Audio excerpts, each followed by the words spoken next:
ఉండండి సార్ కొంచెం అందుబాటులో ఉండాలి.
నమస్కారాలు తెలియజేస్తున్నా.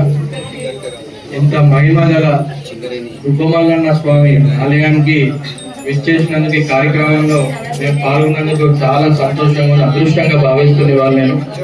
అంతకంటే ముందు నన్ను ఈ కార్యక్రమానికి విచ్చేసిన ఇక్కడ కమిటీ మెంబర్లకు కానివ్వండి, అర్చకులకు, ప్రతి ఒక్కరికి నిర్వహించే పూజారులకు కానివ్వండి, అందరికీ పేరు పేరున ఒకసారి నేను కృతజ్ఞతలు తెలియజేస్తూ ఇంత బ్రహ్మాండంగా ఇక కార్యక్రమం చేస్తున్నందుకు అభినందిస్తూ చెప్తున్నా. అదే విధంగా ఏదైతే ఈ ఆలయానికి ముందు ఇక్కడ చాలాసార్లు నేను మూడోసారి వచ్చుడు, నాకు ఇక్కడ ఉన్న పూజారులు కానివ్వండి, కమిటీ మెంబర్లు కానివ్వండి, నాకు డెవలప్మెంట్ చేయాలి, ఈసారి మన ప్రభుత్వం వచ్చింది ఫండ్ పెట్టాలని చెప్పి నాకు చెప్పిండు.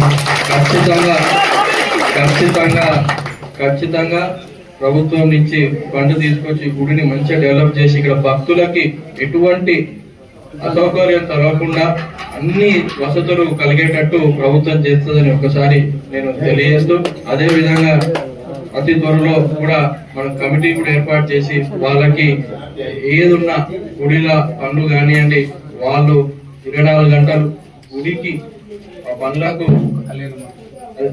మీరు తీసుకుందాం. మీరు మళ్ళీ మేము పిలిపించుకొని మీకు ఏమేమి కావాలో బడ్జెట్ వేసుకొని దాని ప్రకారం చేసుకొని ఇక్కడ ఉన్న అందరికీ మరొకసారి పేరు, ఎందుకంటే ఈ ప్రభుత్వం తెలుసు గుడిలకు ఆలయాలకు పెద్దపీట వేస్తుంది. మొన్న వెమ్లవాడ దేవస్థానానికి మన ముఖ్యమంత్రి గారు క్యాబినెట్ వచ్చి 100 కోట్లు నిధులు ఇచ్చిపోయారు.